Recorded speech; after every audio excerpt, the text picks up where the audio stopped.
부활의 기쁨이 여러분 모두에게 충만할 수 있기를 축원합니다. 오늘 본문 말씀 우리가 너무나도 잘 아는 말씀이죠.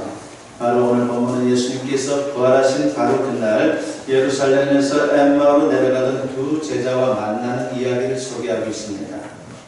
해가 뉘엿뉘엿 지는 황혼 무렵, 그러나 낭만적이라기보다는 침울한 분위기였습니다.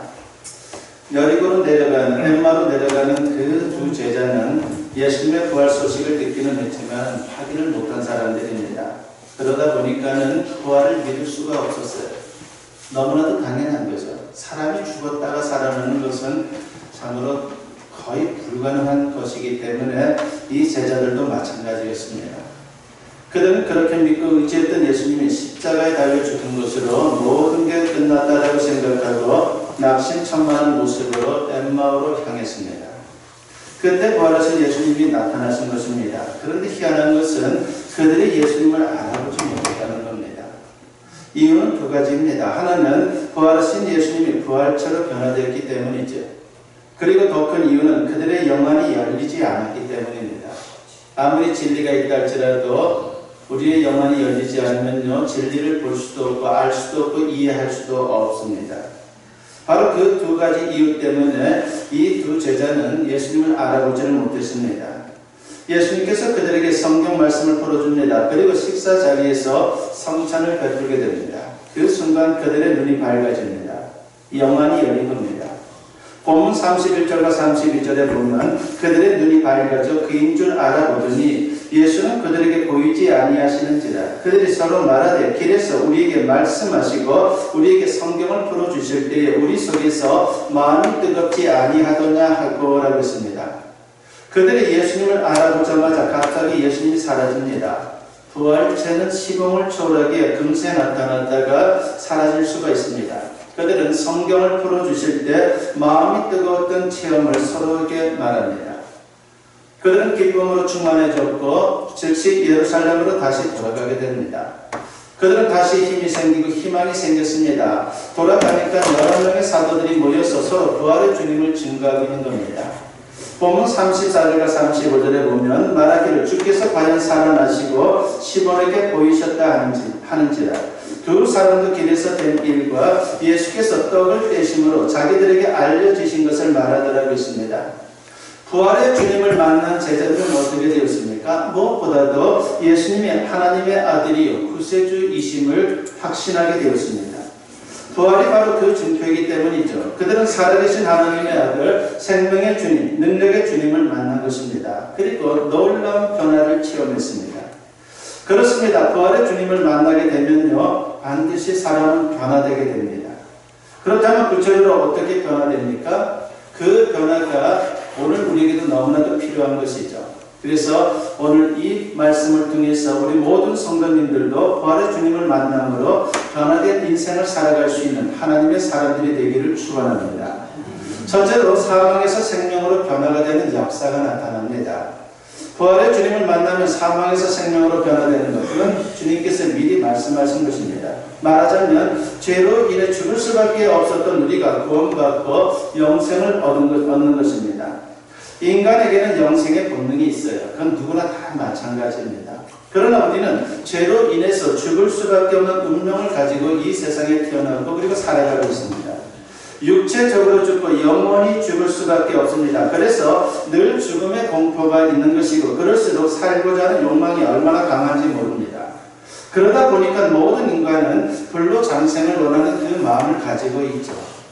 그래서 나이 많으신 분도 더 살았으면 좋겠다. 좋은 시대. 여러 가지 문명의 이기들을 통해서 참으로 편안하고 너무나 좋은 것을 보니까 더 살고 싶은 마음을 갖고 있는 것이 우리의 현실입니다. 그러다 보니까 불로장생을 원하는 것이 우리의 모습입니다. 그러나 모두 다 죽습니다. 천년 만년 살겠다고 불로초를 구하던 진시황도 50살을 못 살았어요. 49살에 죽었습니다. 그런데 부활의 주님은 사망의 권세를 이기고 믿는 성도들에게 영생을 주십니다. 여기서 말하는 영생은 장수와 전혀 다른 것입니다. 장수는 늙고 병들면서 연명하는 것이지만 영생은 복락을 누리며 영원히 사는 거예요. 예수님께서 요한복음 11장 25절과 26절에서 이런 약속을 하셨죠. 예수께서 이르시되 나는 부활이요 생명이니 나를 믿는 자는 죽어도 살겠고 무릇 살아서 나를 믿는 자는 영원히 죽지 아니하리니 이것을 네가 믿느냐라고 했습니다. 드라마가 끝날 때면 얼마나 아쉬운 마음이 듭니까? 그전에는 드라마를 굉장히 좋아했어요. 그래서 시간을 기다릴 때도 있을 정도였습니다. 근데 최근에 와서 드라마를 또 즐겨보는 그런 제 자신을 발견합니다. 다른 게 아니라 제가 날마다 어머니가 입원해 있는 병원에 가는데 가자마자 이제 저녁 시간이니까 드라마가 나올 시간이에요. 그러니까 어머니가 볼 때 저도 같이 보는데 재밌더라고요. 끝날 때면 얼마나 아쉬운지 오늘 젠종이 되면 얼마나 좋을까 하는 그런 마음이 들 정도입니다. 드라마에 빠지면 그런 마음은 누구나 갖는 것이 얼마나 아쉽습니까? 그러나 어떻습니까? 다음이 있기에 참고 기다립니다. 우리 성도들의 인생도 마찬가지입니다. 죽음이 닥치면 아쉽지만 끝이 아닙니다. 그 다음에 계속됩니다. 그러므로 성도에게 죽음은 영원히 육체에서 벗어나 천국으로 이사가는 겁니다. 슬픔도 고통도 질병도 죽음도 없는 영원한 천국에 들어가 복락을 누리는 것, 그것이 우리 성도들에게 주어진 하나님의 은혜이고 또한 축복인 것이죠. 더 나아가 흙으로 돌아갔던 육체는 예수님께서 재림하는 그날 예수님처럼 빛나는 부활체로 변화가 되는 은혜를 우리는 잊게 됩니다. 그래서 성도는 사나 죽으나 복된 존재입니다. 그런데 모든 인간은 죄인이고 죄값은 성경에 보니까 사망이다라고 말씀을 합니다. 로마서 6장 23절에서 사도 바울이 이런 말씀을 하죠. 죄의 삭은 사망이요 하나님의 은사는 그리스도 예수 우리 주 안에 있는 영생이니라고 했습니다. 죄의 결과는 반드시 사망이라고 했습니다. 영적인 사망, 육적인 사망, 그리고 영원한 사망, 즉 지옥의 형벌을 받는 겁니다. 그러므로 육신이 멀쩡히 살아있다고 해서 큰 소리 칠 수가 없습니다. 이런 말이 있죠. 인간은 마치 사과 속에 들어있는 벌레와 같다라고 하는 말이 있습니다. 무슨 말입니까? 사과 속을 파먹는 동안은 달콤하고 즐겁습니다. 그러나 마지막을 향해 달려가는 것이죠. 그것이 다 먹은 다음에는 비참해질 수밖에 없는 겁니다. 그러므로 거기서 계속 있는 것은 어떻게 보면 의미가 없는 것입니다. 빨리 뛰쳐나와야 되죠. 그게 바로 사망에서 영생으로 구원받는 겁니다. 요한복음 5장 24절에 보면 내가 진실로 진실로 너에게 이르노니 내 말을 듣고 또 나 보내신 이를 믿는 자는 영생을 얻었고 심판에 이르지 아니하나니 사망에서 생명으로 옮겼느니라고 했습니다. 영생의 확신이 생기면요 아무것도 두렵지 않습니다. 지금 앞에서도 당당한 인생을 살아가는 거예요. 비굴하지 않습니다. 일제강점기 때 독립운동가 월남 이상재 선생의 일화가 있습니다. 이상재 선생님이 대전교도소에 수감되어 있을 때에 평소 친분이 있던 일본인 기자가 찾아왔습니다. 당국에서 그를 앞세워 선생을 회유하려고 한 것이죠. 선생님, 인도에 간다는 사람이 태어났으면 100년은 살아야 한다고 했는데 선생님은 앞으로 몇 년을 더 살 수 있을 것 같습니까? 라고 그렇게 묻습니다.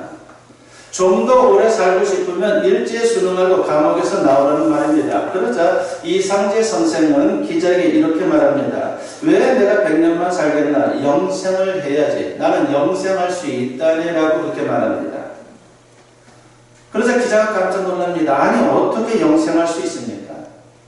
예수님을 믿으면 된다네. 자네가 이렇게 나를 만나러 온 것을 보니 나를 통해 예수님을 믿게 하려고 하는 하나님의 섭리가 있는 것 같구먼.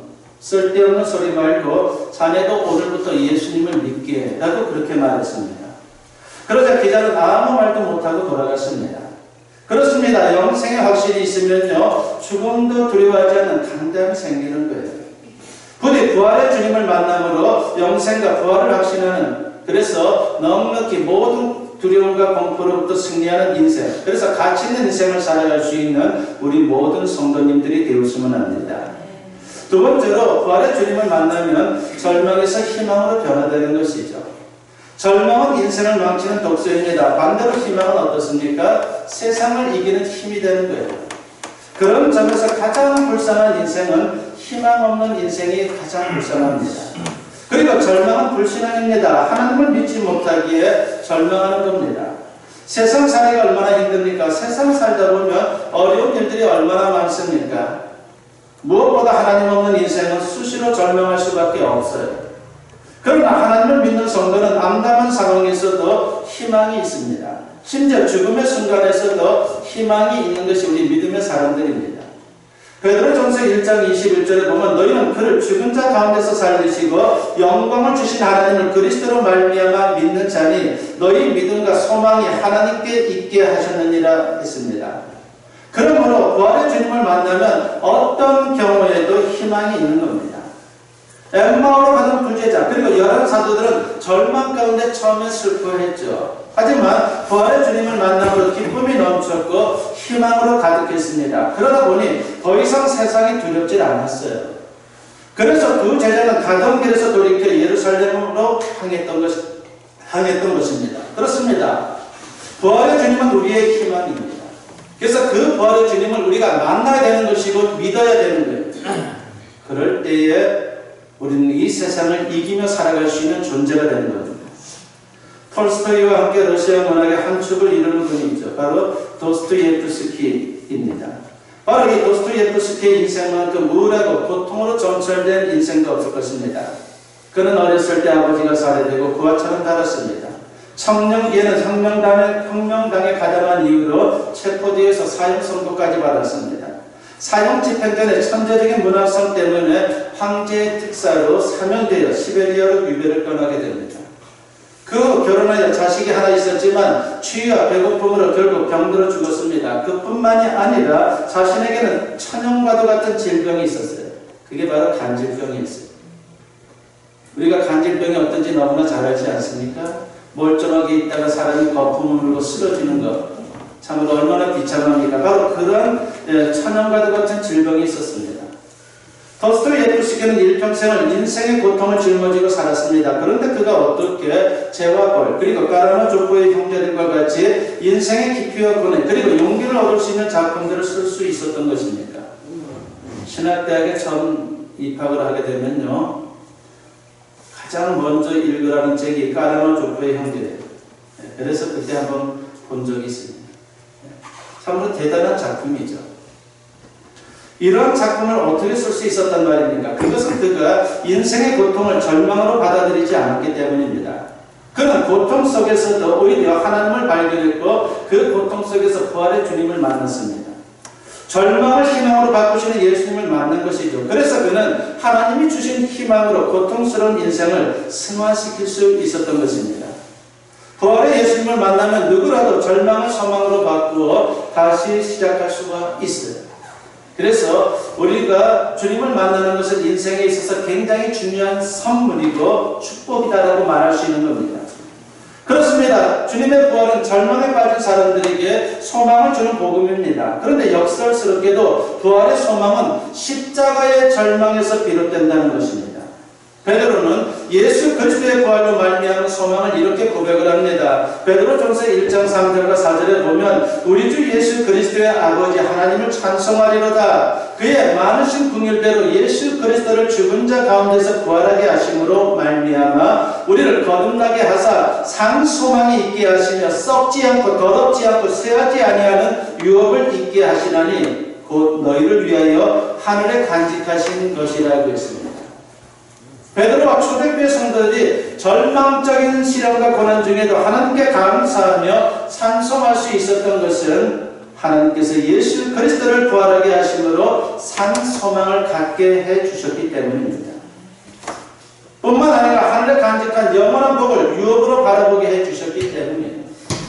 그래서 부활의 신앙은 우리에게 대단히 중요한 겁니다.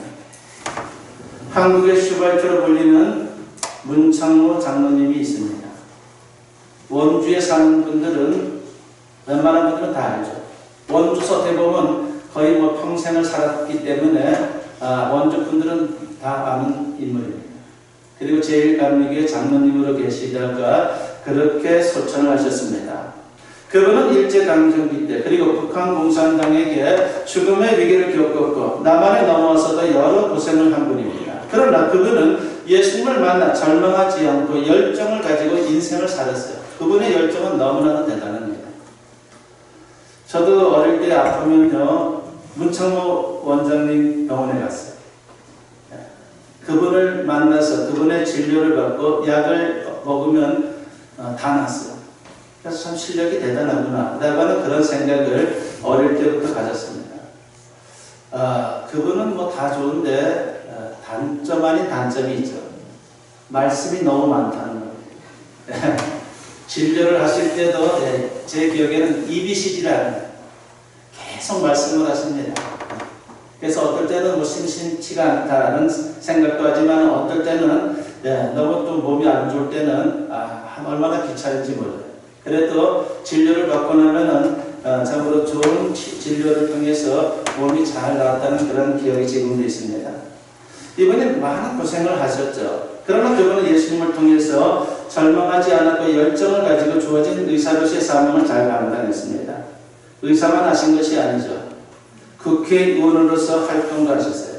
국회의원으로 활동하실 때 그 서울에 가서 사셨던 것이 아니라 원주에서 진료를 다 보시면서 기차 타고 올라가가지고 그렇게 또한 국회의원으로 활동을 하셨어요. 그러니까 대단한 분이죠.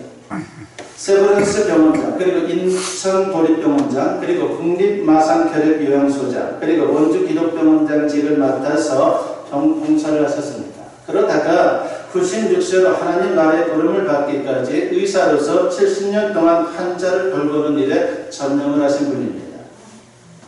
그리고 의사로서만 활동한 것이 아니라 복음도 많이 전했죠. 그래서 이분은 의사이지만은 간증 집회를 또 많이 다녔어요. 강사로서. 그렇게 또 복음을 전했습니다. 일제강점기 때도 한국전쟁 와중에서도 그리고 의학분업으로 의사들이 휴폐업을 할 때도 그분은 병원 문을 닫지 않고 묵묵히 환자들을 돌봤습니다. 생명은 소중한 거기 때문에 나를 필요로 하는 사람들을 위해서 나는 문을 닫을 수 없다라고 하는 마음으로 진료를 하신 겁니다. 그분은 환자들을 돌볼 때마다 부활의 복음을 전하며 소망을 줬습니다. 돌아가시기 10여 년 전에 경찰관이 손을 묶은 채로 환자 한 명을 데리고 온 적이 있었습니다. 장로님은 치료를 마친 후에 그의 손을 꼭 붙잡고 무슨 죄를 지었는지 모르지만 이제부터라도 예수님을 믿고 회개해야 한다라고 설득을 했습니다. 그것이 당신에게 희망이 될 것이다라고 복음을 전한 것이죠. 다음날 경찰관이 찾아와서 그가 밤새도록 소리를 지르며 울었다면서 무슨 약을 먹였느냐라고 그렇게 묻는 겁니다. 그러자 문장로님은 신약과 구약을 줬다라고 그렇게 말씀을 하셨습니다. 얼마 후 그 재수 환자가 사형 집행장으로 가면서 나는 지금 천당 가는 길이라고 그렇게 말했다고 하는 소식을 듣게 됩니다. 장로님은 자서전을 펴내면서 천리막 꼬리에 붙은 쉬팔이라고 하는 제목을 붙였어요. 저도 이 책이 있었는데 어디 처박혔는지 모르겠어요. 지금 두툼한 책을 쓰셨죠. 천리막 꼬리에 붙은 쉬팔이. 보잘것없는 쉬팔이도 천리막 꼬리에 붙어 있으면 천리를 단숨에 날아가듯이 아무런 능력 없는 자신을 하나님께서 이끌어 지금 이곳까지 올 수 있게 해주셨다는 그러한 신앙의 고백입니다. 어려움이 있습니까? 고난이 있습니까? 걱정거리가 있습니까? 슬픈 일이 있습니까? 부활하신 주님을 만나고 믿음으로 절망에서도 희망을 찬송하며 하나님께 영광 돌릴 수 있는 우리 모든 성도님들이 되었으면 합니다. 세 번째로 부활의 주님을 만나면 허무한 인생에서 사명의 인생으로 변화가 돼요. 가치 있는 인생이 되는 거죠. 먹고 살기 위해서, 즐기기 위해서 이 세상에 온 것이 아니라 가치 있는 인생을 사는 것. 이것이 부활의 주님을 만났을 때 가능한 겁니다. 많은 사람들이 소유가 행복이고 영원한 가치가 있는 줄로 압니다. 그래서 죽기 살기로 돈을 벌려고 애를 씁니다. 그러나 착각이죠. 세상 것으로 만족하는 것이 우리 인생이 아니에요. 베드로전서 1장 24절에 보면 베드로 사도가 이런 말씀을 합니다. 그러므로 모든 육체는 풀과 같고 그 모든 영광은 풀의 꽃과 같으니 풀은 마르고 꽃은 떨어지되라고 했습니다. 세상에 속한 것은 다 사라져요. 만족을 주지 못해요. 그러므로 소유의 목숨을 걸면 반드시 허무해질 수밖에 없습니다. 중요한 것은 소유를 무엇을 위해 얻느냐가 중요한 거예요. 돈을 벌지 말라는 말이 아닙니다. 열심히 일해서 돈도 많이 벌고 부자 되세요. 그러나 중요한 것은 무엇을 위해 내가 이 물질을 얻느냐. 그게 거기에 있는 거예요. 그래서 가치 있게 사용하는 것이 대단히 중요하죠. 그게 바로 사명입니다. 부활의 주님을 만난 제자들은 더 이상 방황하지 않았습니다. 그들은 세상 것에 집착하지도 않았습니다. 이제 사명이 생긴 것이죠. 주님이 맡겨주신 사명. 그래서 그들은 세계 각처로 흩어져서 복음을 전했어요. 순교하면서도 그들은 두려워하지 않았고 오히려 기뻐했습니다. 1871년 몬트릴 제너럴 병원에서 근무하던 의과 대학생이 의사시험을 앞두고 합격할지 알 수 없어 근심하게 이르렀습니다. 또 앞으로 어디로 갈지, 의사 생활을 어떻게 해야 할지, 어떻게 인생을 살아야 바르게 사는 것인지에 의문을 안고 몸부림을 쳤습니다. 그때 그는 토마스 칼라일의 책 속에서 우리의 주된 일은 하나님께 영광을 돌리며 사는 데 있다라고 하는 그런 구절을 읽고 하나님을 위해 살기로 작정을 합니다. 그 결과 하나님의 은혜로 훗날 세계적으로 유명한 존스 홉킨스 의과대학을 세우게 되었는데 그 사람이 바로 윌리엄 오슬로 경입니다. 인생은 무엇인가를 위해 사는 존재입니다. 사람을 위하든 돈을 위하든 권세를 위하든 쾌락을 위하든 나름대로 삶의 목적을 정해놓고 삽니다.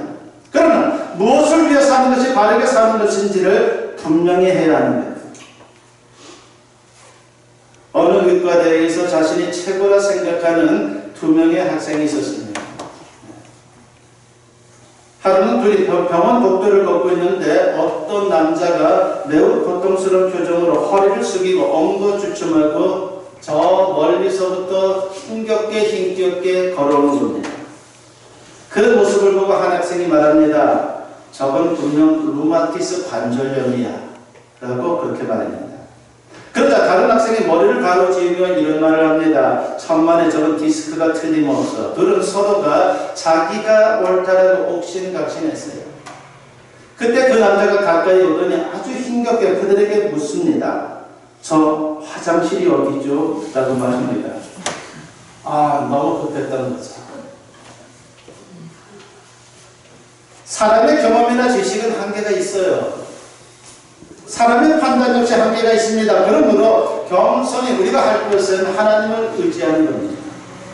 그리고 나의 틀에 하나님을 가두어서는 안 됩니다. 나의 경험에 하나님을 가두어서도 안 됩니다. 나의 지식에 하나님을 가두지 말아야 합니다. 그리고 자신만을 위해, 성공을 위해, 출세를 위해, 재물을 위해 고달프고 힘든 인생을 살지 말고 하나님을 위해 살아야 합니다.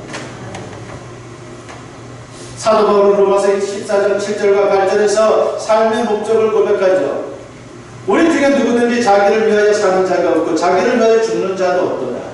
우리가 살아도 주를 위하여 살고 죽어도 주를 위하여 죽나니 그러므로 사나 죽으나 우리가 주의 것이로다 라고 했습니다. 주를 위하여 하는 삶은 사나 죽으나 아무 의미가 없다는 것입니다.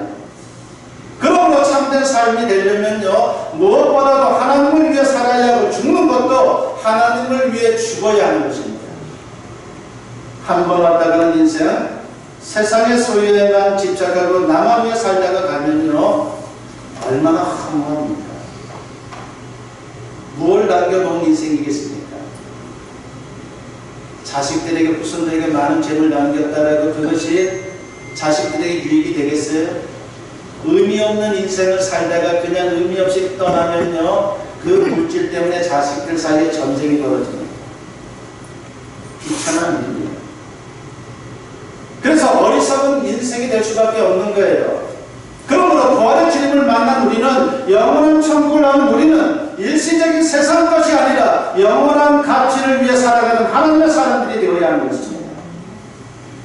예수님께서 십자가에 죽었다가 부활하신 이 아침, 부활의 주님을 만나 사망에서 생명으로, 그리고 절망에서 희망으로, 허무에서 사명으로 변화될 수 있는 저와 여러분 모두 될 수 있기를 주님의 이름으로 간절히 축원합니다.